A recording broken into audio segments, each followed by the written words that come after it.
Shalom, teman-teman peserta katekisasi yang terkasih. Apa kabarnya? Semoga semua dalam keadaan baik dan sehat.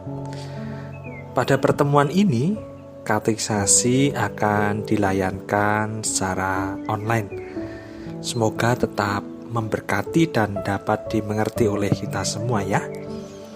Sebelum memulai katekisasi, mari terlebih dahulu kita mohon tuntunan Tuhan di dalam doa. Mari kita berdoa. Bapa Surgawi, terima kasih untuk setiap berkat dan rahmat-Mu dalam kehidupan kami. Pada saat ini, kami hendak belajar firman-Mu di dalam katekisasi. Kiranya Tuhan mengurapi kami, Tuhan memberkati kami, Tuhan memberikan hikmat dan kebijaksanaan untuk dapat mengerti bahan pelajaran dan materi katekisasi pada hari ini. Ampuni ya Tuhan segala dosa-dosa kami. Berkat-Mu untuk semua peserta katekisasi dimanapun berada yang mengikuti dengan sukacita. Dalam nama Tuhan Yesus, kami berdoa dan mengucap syukur. Amin. Teman-teman yang terkasih, hari ini kita akan memasuki topik mengenai peristiwa penyelamatan Allah, yaitu sebagai bagian dari tema besar penyelamatan Allah. Penyelamatan Allah merupakan tindakan Allah yang menyelamatkan manusia dari kondisi berdosa atau kondisi tidak selamat. Dan oleh karena itu, peristiwa penyelamatan Allah merupakan peristiwa Allah yang menyelamatkan manusia, menyelamatkan saya dan saudara, menyelamatkan teman-temanku semua. Firman Tuhan untuk mendasari pertemuan ini terdapat di dalam Mazmur 27 ayat yang ke-1. Teman-teman, mari buka Alkitab kita di dalam Mazmur 27 ayat yang ke-1. Firman Tuhan menyatakan demikian. Tuhan adalah terangku dan keselamatanku. Kepada siapakah aku harus takut? Tuhan adalah benteng hidupku. Terhadap siapakah aku harus gemetar? Nah, teman-teman yang terkasih, ayat Alkitab tadi menyatakan bahwa Tuhan adalah keselamatan kita. Keselamatan kita hanya ada di dalam Tuhan Yesus yang saya percayai, yang saudara percayai sebagai Tuhan dan Juru Selamat. Nah, saudaraku, penyelamatan Allah, yaitu Allah yang menyelamatkan manusia dari kondisi tidak berdosa, dilaksanakan dengan cara Allah melibatkan diri di dalam kehidupan manusia. Jadi gak jauh di awang-awang di sorga, Tuhan duduk diam di sana, tidak. Tetapi Allah terlibat di dalam kehidupan manusia, di dalam setiap pergumulan kita, setiap hari kita, di setiap pekerjaan kita, di setiap ibadah kita, di dalam setiap kehidupan kita. Dengan demikian penyelamatan Allah itu dilaksanakan dan sekaligus teranyam di dalam kehidupan dan sejarah kehidupan manusia. Hal itu kita mengerti dari Alkitab. Ya, maka teman-teman harus rajin rutin baca Alkitab. Ya, apalagi ketika ikut kebaktian, ikut ibadah, bawa Alkitab. Ketika Pak Pendeta atau pengkhotbah ngajak baca Alkitab, buka Alkitab, baca, pahami, dan lakukan. Ya, penyelamatan Allah kita mengerti dari Alkitab. Lalu dari mana lagi? Dari sejarah penyelamatan Allah yang berlanjut di dalam sejarah gereja sampai hari ini dan seterusnya. Ternyata sudah sejak dahulu kala, sejak dunia diciptakan, Tuhan Allah sudah punya rencana keselamatan untuk manusia. Hebat kan? Sudah punya rencana keselamatan untuk manusia. Sejak dulu, sekarang pas kita hidup nih di dunia ini ya teman-teman, dan besok sampai Tuhan datang kali yang kedua. Sejarah penyelamatan Allah itu berpusat pada 3 peristiwa yang utuh, berkesinambungan dan saling terkait ya. Ingat-ingat ya, ada 3 peristiwa penting. Jangan sampai lupa ya, murid katekisasi harus ingat nih 3 peristiwa penting ya di dalam karya penyelamatan Allah. Ketiganya itu utuh, berkesinambungan dan saling terkait. Apa saja? Yang pertama, peristiwa bangsa Israel.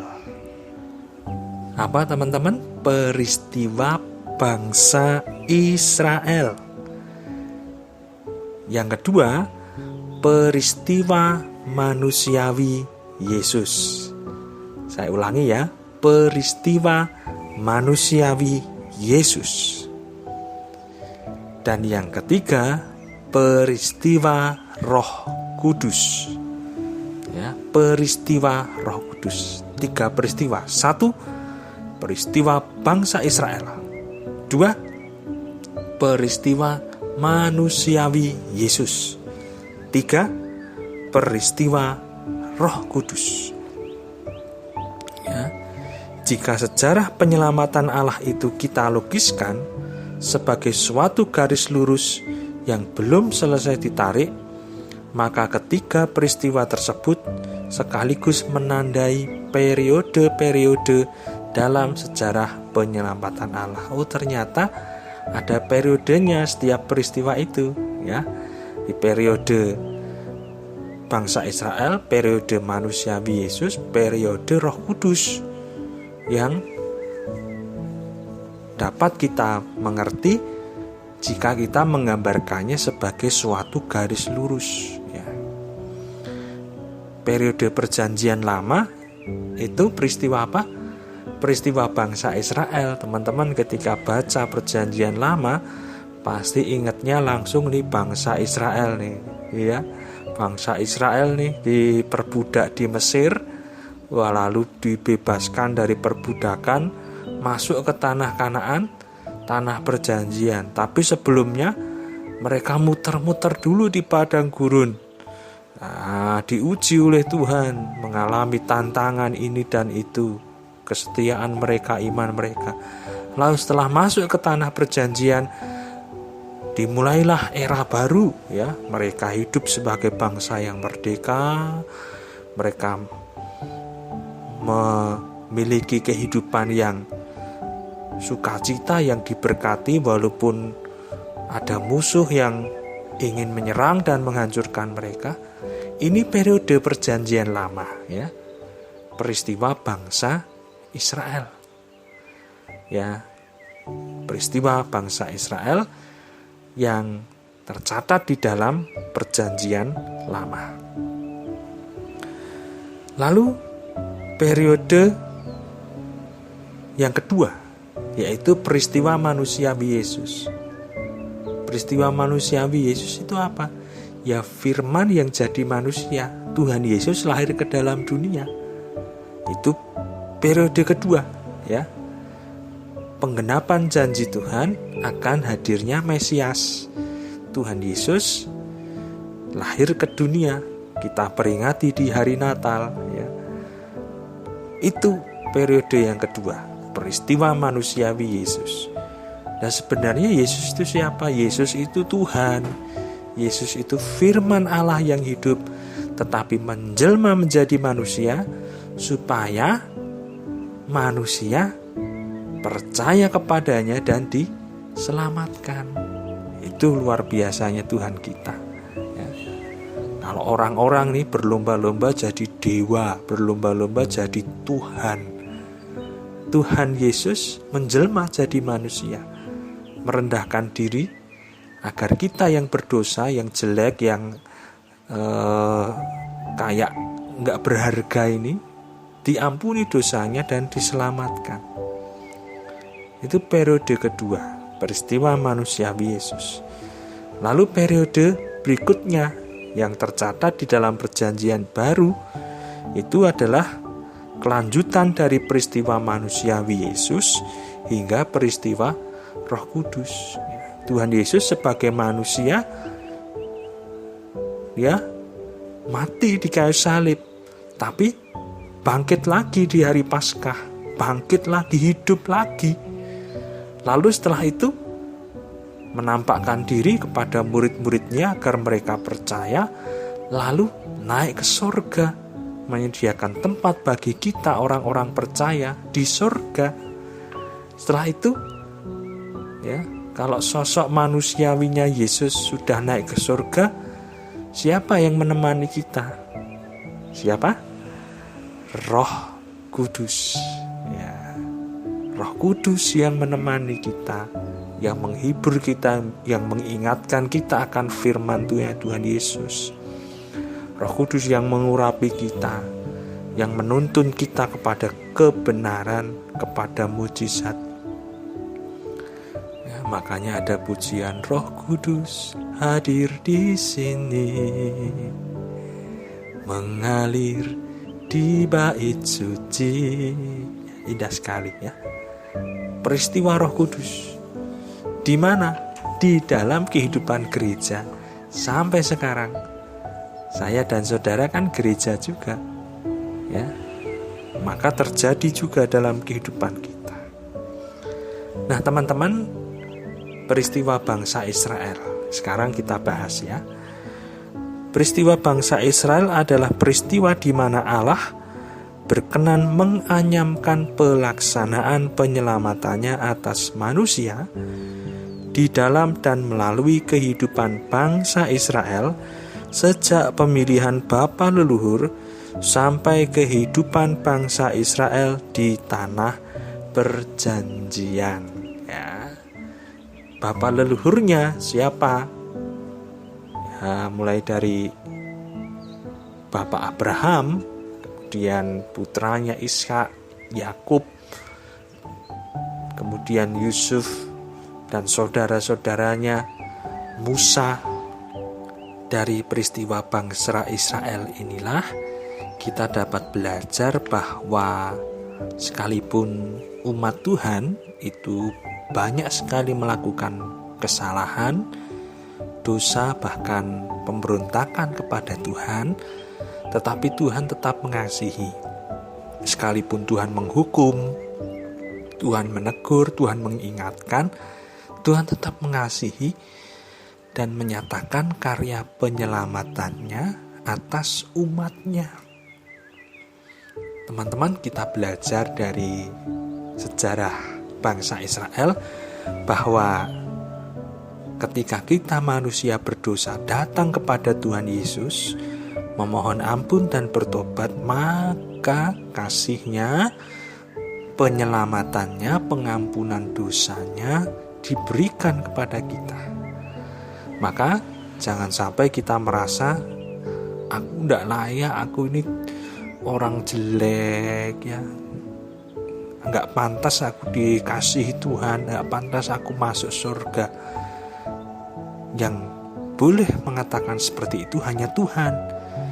Tapi kalau Tuhan sudah bersabda, kamu layak, kamu pantas, karena kamu sudah bertobat, maka itu adalah anugerah yang sungguh luar biasa.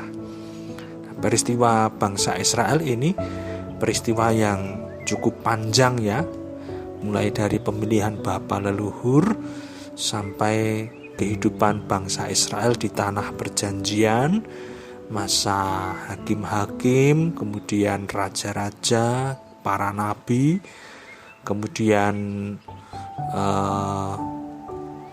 pembuangan di Babel, kembalinya mereka dari pembuangan di Babel, kemudian memasuki masa untuk membangun kembali tanah air dan negeri mereka. Lalu masuk ke periode yang kedua, yaitu peristiwa manusiawi Yesus. Ini luar biasa. Tuhan Allah datang sendiri ke dunia, datang sendiri. Kalau dulu ngutus nabi-nabi, ngutus orang-orang benar ya untuk menyatakan firman-Nya, tapi kali ini Tuhan datang sendiri. I will do it myself, Tuhan bilang. Lalu Yesus datang. Allah datang sendiri dan dalam pelaksanaan penyelamatannya melibatkan diri di dalam kehidupan manusia dalam wujud manusia Yesus Kristus. Ya, Yesus Kristus 100% Allah, 100% manusia. Sejak kelahirannya sampai kenaikannya ke surga. Periode ini dikisahkan di dalam kitab-kitab Injil ya. Teman-teman, kita sudah belajar kemarin ada 4 Injil ya. Matius, Markus, Lukas, Yohanes. Kesemuanya mengisahkan karya pelayanan dan penyelamatan Allah melalui Yesus Kristus. Lalu yang ketiga, peristiwa Roh Kudus. Roh Kudus tercurah ya di hari Pentakosta bagi semua orang. Luar biasa. Peristiwa Roh Kudus adalah peristiwa yang terjadi setelah berakhirnya peristiwa manusiawi Yesus. Karena Tuhan Yesus berjanji akan ada roh penghibur, roh kebenaran, Roh Kudus yang akan diutus oleh Bapa untuk menghibur mereka, mengingatkan mereka akan firman Tuhan dan memberikan kekuatan, kuasa, urapan. Ya, setelah kenaikan Yesus ke surga, lalu ada peristiwa turunnya Roh Kudus pada hari Pentakosta, dan Roh Kudus bekerja di dalam hati manusia, di dalam hati kita, teman-teman. Maka jangan menyepelekan ini yang namanya Roh Kudus, ya. Sekali-sekali kita menyepelekan Roh Kudus, hidup kita nggak akan sejahtera.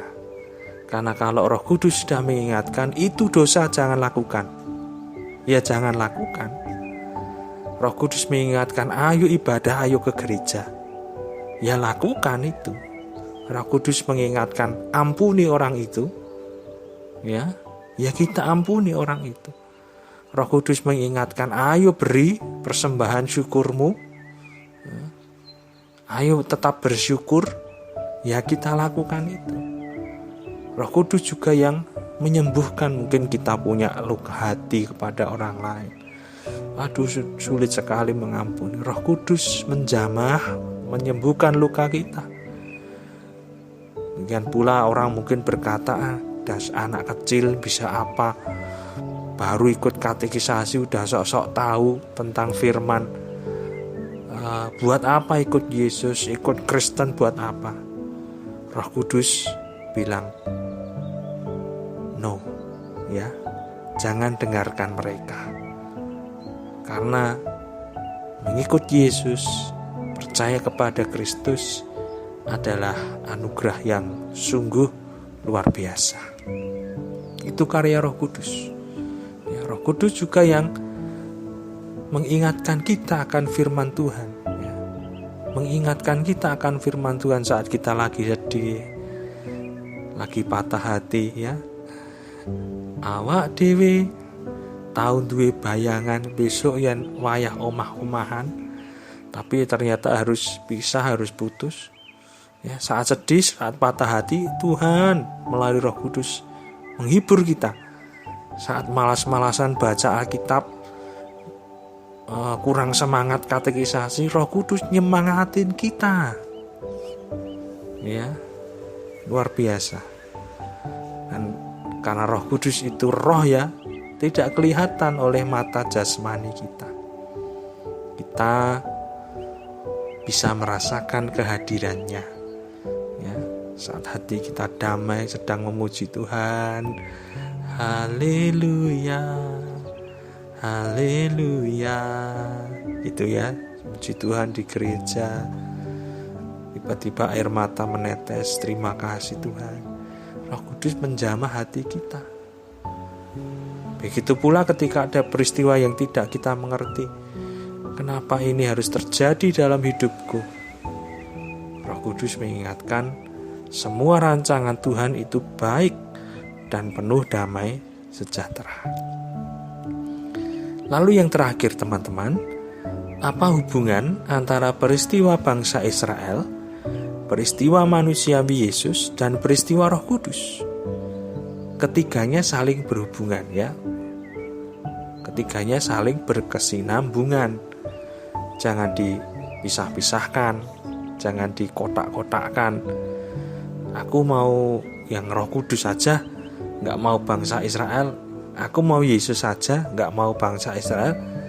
Tidak saudaraku, ketiganya saling berkesinambungan, saling berhubungan. Karena ketiganya merupakan satu kesatuan dalam keseluruhan rencana penyelamatan Allah. Baik peristiwa bangsa Israel, peristiwa manusiawi Yesus, peristiwa Roh Kudus, semuanya satu kesatuan. Rencana penyelamatan Allah itu hebat ya, sempurna, perfect, lengkap. Ya. Semua sudah direncanakan Allah untuk keselamatan manusia. Melalui peristiwa bangsa Israel, Allah menganyamkan karya penyelamatannya yang disertai dengan pernyataan janji penyelamatannya. Jadi ada janji penyelamatan, Mesias akan lahir, hamba Tuhan Sang Juru Selamat akan datang yang akan menyelamatkan dunia ya, itu janji dari Allah. Melalui peristiwa manusiawi Yesus, Allah memenuhi janji ya. Allah memenuhi janji yang dinyatakannya selama periode perjanjian lama. Kapan janji itu digenapi? Ya, melalui peristiwa manusiawi Yesus, kelahiran Yesus, Natal ya. We wish you a Merry Christmas. We wish you a Merry Christmas. Bukan hanya sekedar pohon Natal, dekorasi, kado Natal, Santa Claus, ya, baju baru, makan makanan. Natal adalah Allah yang menyelamatkan. Dan melalui peristiwa Roh Kudus, Allah melanjutkan karya penyelamatan ke atas manusia dengan meluaskan pengampunan dosa yang berasal dari peristiwa manusiawi Yesus itu kepada segala bangsa yang percaya kepada Tuhan Yesus mau bertobat diselamatkan. So easy, gampang banget ya. Tuhan mau menyelamatkan asal kita beriman, asal kita percaya kepada Tuhan Yesus Kristus. Teman-teman yang terkasih, saat ini saya berharap hati kita semakin terbuka untuk menerima Yesus Kristus sebagai Tuhan dan Juru Selamat kita. Dan semoga lewat pelajaran materi hari ini kita semakin mengerti bahwa Tuhan punya rencana keselamatan untuk kita, untuk saudara, untuk kamu semua. Oleh karena itu, mari kita berdoa. Terima kasih Bapa untuk materi katekisasi hari ini. Kami sungguh belajar dan diberkati bahwa lewat peristiwa bangsa Israel, peristiwa manusiawi Yesus, dan peristiwa Roh Kudus, Tuhan punya rencana keselamatan yang begitu dahsyat. Saat ini kami membuka hati untuk Tuhan Yesus masuk ke dalam hati kami, menguasai hidup kami, menyucikan dan memperbarui. Sekarang teman-temanku, ikuti Pak Pendeta berdoa ya. Bapa, di dalam nama Tuhan Yesus, saat ini aku mengakui bahwa aku orang berdosa. Aku tidak bisa selamat dengan kekuatanku sendiri. Aku membutuhkan juru selamat, yaitu Tuhan Yesus Kristus. Tuhan Yesus, aku percaya padamu. Aku undang Engkau masuk dalam hatiku. Aku menerima Tuhan Yesus sebagai Tuhan dan Juru Selamatku. Tuhan yang mengampuni dosa-dosaku, Tuhan yang menyelamatkanku. Terima kasih Tuhan. Inilah awal baru dalam kehidupanku. Dalam nama Tuhan Yesus, aku berdoa. Amin. Nah teman-teman, itu materi katekisasi online pada hari ini. Semoga memberkati kita semua. Tetap semangat, jaga kesehatan ya. Kemana-mana harus patuhi 5M. Dan kalau sudah mau ikut kebaktian di gereja, yang penting sehat, daftar, ikuti ibadah dengan sukacita, pasti saudara diberkati. Oke, sampai jumpa lagi. Tuhan Yesus memberkati kita semua.